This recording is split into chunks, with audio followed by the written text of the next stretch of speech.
Hey, what is up guys, Massive here, back to do another video, and we are back on the map Abandoned Subway. We're playing as the Reaper 17 in this particular game. I'm versus Futurama. Played a couple games versus Futurama the other day, had a lot of fun in those games. Anyways, we are going to be starting off strong here with Reaper 17, though not really the way I would have liked, since I am queuing my second assimilator to my first spike. I accidentally sent two to the same spike. This was a bit of a oversight from me. I didn't realize that the rally point that I usually set wasn't set to my second spike, so yes, it's going to delay my economy by a little bit, but since I'm Reaper 17, I'm going to have more than 2 type room spikes of passive income. Providing I play this one outright, I'm going to have growth stimulators on my type room fields, and they're going to generate, for me, $15 every 5 seconds, which is a considerable amount the longer this game goes. Plus, as the growth accelerator does, it's going to increase the rate at which type room spawns back by 50%, which for the Scrin faction is necessary since their units typically are less cost effective. But the argument can be made that Reaper 17 units are very competitive with GDI and Nod units for the cost. The Shard Walker has 33% more health, costs 33% more damage, costs $100 more. Plus it has an upgrade that increases that damage over the Gunwalker by 66%, so it is almost twice as good as the Gunwalker with blue shards. Very difficult to make strategies work, such as zone heads against Reaper 17 for that reason. A couple Shard Walkers, man, one miss micro is all it takes for you to lose the game as GDI and Zocom. Aircraft, very hard to make work versus this faction. The one thing you are lacking as Reaper 17 is precisely that, aircraft. You don't have anything to siege Nod players' bases. You gotta hope and pray that tripod spam can steamroll your opponent. And that's what Reaper 17 is all about, man. Getting a ton of harvesters, ton of refineries, and just steamrolling your opponent. It's about macroing up and building a lot of units. And that's precisely what I'm going to be doing in this particular game. I did showcase on this very map a game where I went for an engineer and captured the subway system. Used it for blowing up my opponent's expansion with a commando, but as Reaper 17 don't have any advanced infantry either. With Traveler and Scrin, you could probably utilize that for the capturing of your opponent's base, and something just came to my mind, and that is the fact that I saw something on Steam. Someone brought up that you can use the transport system to transport units through Scrin wormholes. So if you put something into a subway node, then that unit can be jumped out of a wormhole, which I thought was crazy. It shares the same code, so from a code point of view it makes sense, but still. Fun trivia nonetheless. Might have some usefulness on a map like this as Scrin.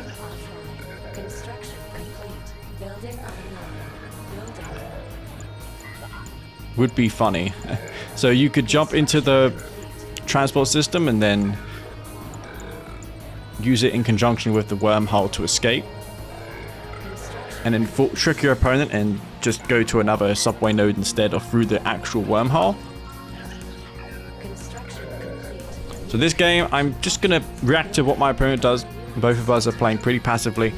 He's trying to push me with Scorpion tanks and Raider buggies, but I'm ready to respond to this with a lot of Seekers and Disintegrators. I don't want to overspend on Seekers, since him being Mock, he can build 1 or 2 type room troopers, and those are very hard to kill, and they will dispatch my distance very easily. These are just serving as cannon fodder for me. He can't really engage this. I've got a small force of units in the bottom map, hoping So if you kill a Harvester or two, I'm not looking to end the game with this small force of units. But if I can kill a Harvester, that would be brilliant. Sadly though, he has already spotted that, and that's why you see a Shredder turret already deployed. But it's better I make use of these descents now, since when he gets the Charged Particle Beam upgrade online, they're not going to do anything at all. At most, they're going to defend my Tiberium fields versus bikes. One thing you will have noticed is that I've put down growth stimulators on both of my Tiberium fields. And he's caught me completely out of position. I have two options. I can send my Seekers, which are in the top of the map, back to my base to defend it. Or I can attack his base, try and kill his MCV, and stall the advance of his army with a stasis shield. I'm getting that Shard launcher upgrade. It's 3/4 the way done. And now I need to focus on this army here. I'm trying to get resources to cast this stasis shield, and I see a lot of his army has bunched up together. I did kill his MCV, so his expansion at the very least will be delayed. I need this Shard upgrade to come online, or I'm going to be losing this game, since those units, once they come out of stasis, are going to be very difficult to kill without the added DPS of those Shards. But just when the Doctor ordered, I do get the Shard launcher online, and I've got photon cannons to assist, making full use of that upgrade. And look at these Scorpion tanks for... Those are 20% Dozer Blade Scorpion tanks. But we're going to be trading relatively even here. Some of the remaining forces from that attack up in the north that killed his MCV have returned back to base. Some Enlightened showing up now. That's going to scare me back. I can't really kill them. He's got 2 squads, so successful EMPs can end my army still. I need to be very careful. I'm going to deploy some Buzzer Hives and scare those ones back. And I felt like now's the opportunity for me to go for Eradicate Hex spot, but his army is now growing in size. I'm running out of Tiberium. This is where having those growth stimulators is going to pay off massively. He didn't finish off my second growth stimulator, so I'm still generating funds through that. And we know he doesn't have an expansion because I took out his MCV. He's most likely queuing another MCV, but yeah, with this attack now coming in, it's going to be very difficult to hold. He's got Enlightened, he's got Scorpion tanks, and yeah, those Enlightened do more damage nowadays. The damage output was increased by 15% for the Charged Particle Beam non-upgraded Enlightened, and that's going to come in use here for him. I have nothing to defend this off. There's no anti-infantry for me. 1 EMP and I will lose my army. So he EMPs my forces, he's trying to kill them. A lot of my Seekers are on low health, he's focusing them down, and I'm in deep trouble now. I'm relying solely on those photon cannons.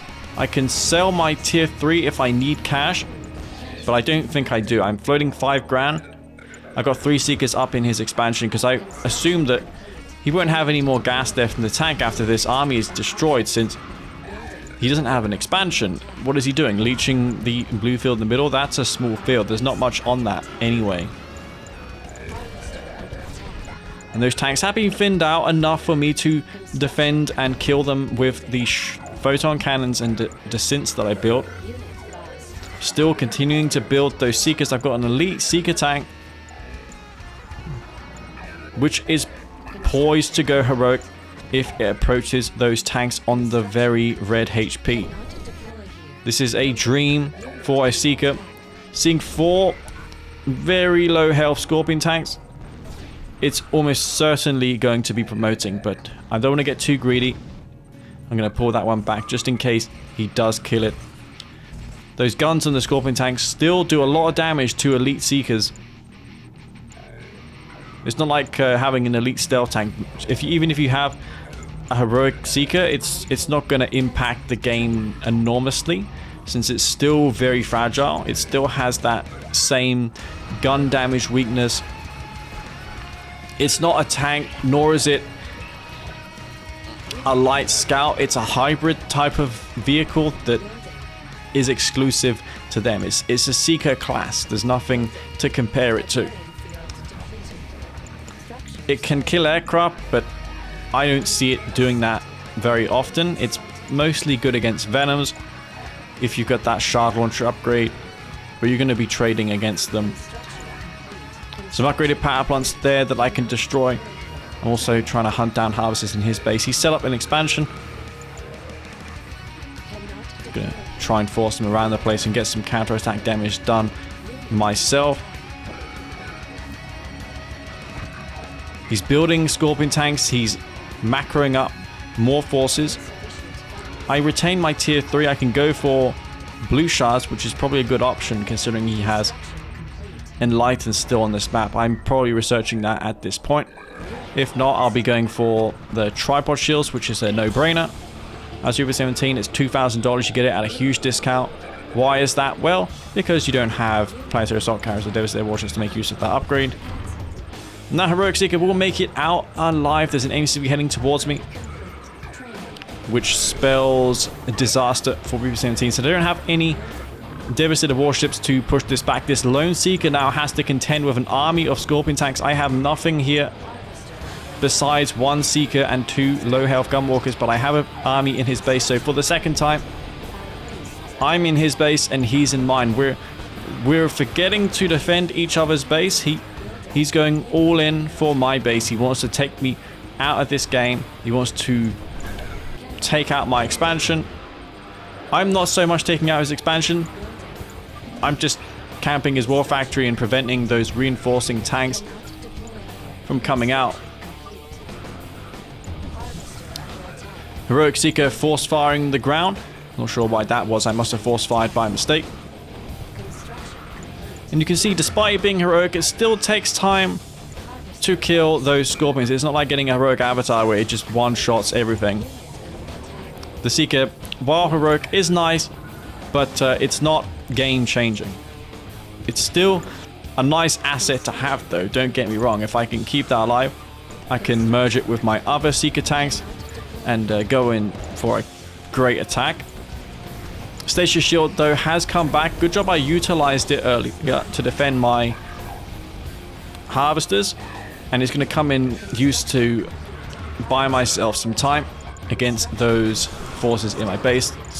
Should have laser turrets and rockets will defend his base off. He's bringing in Tiberium. You can see, based on the minimap, he's almost harvested the entire field of resources. I'm spamming those buzzer hives down because I want to kill the Enlightened. I don't want them to EMP me.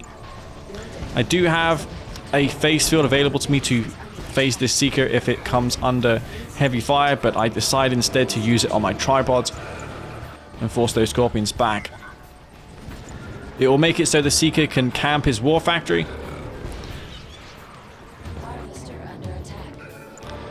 I've got 7 Seekers in his base. I took out his Tiberium Spike. Every opportunity you can get to take out your opponent's Spike, you should take. I took that advice from you guys. I remember reading a lot of comments, and I even lost a series versus Bike Crush due to that very reason. I left him have 4 spikes for a long time, and that was the difference in that Knob Mirror, I believe it was, on Tournament Odyssey. 1 tripod coming in to reinforce these tanks. If I can take them out, then I probably have this game, but I have yet to find an answer to the rocket spam in his base. I don't have anything to deal with it, but I have a decent advantage as far as infrastructure is concerned. I retain all of my tech, plus I have refineries set up on my main and expansion. This Heroic Seeker has been doing me wonders in holding this off.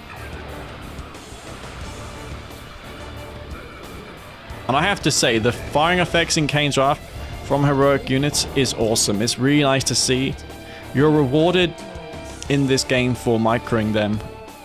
Regular units aren't so important, but when you get heroic, man, they can be the difference between losing and winning. As long as you don't forego controlling the rest of your forces, keeping that heroic unit alive will make the difference. In that game, arguably it did kill a lot, but I'm not sure if it was the reason I won there. Nonetheless, I thought it was cool, that back and forth action. He was inclined to attack me the whole time as I was in his base. We didn't want to confront each other's units, and that's what happened there. Anyways, guys, hope you all enjoyed it. I thought that game was fun to watch. And before I go, I'd like to thank my Patreon members for supporting me and my channel. Got a patch for the end of November coming out, which will, of course, mark the beginning of the Christmas season. I'm going to have some new maps enter the fray once again, revolving around Christmas and winter themes. Anyways, this is it from me, Master Leaf. I hope you all enjoyed it, and I'll see you all in the next one. Peace out.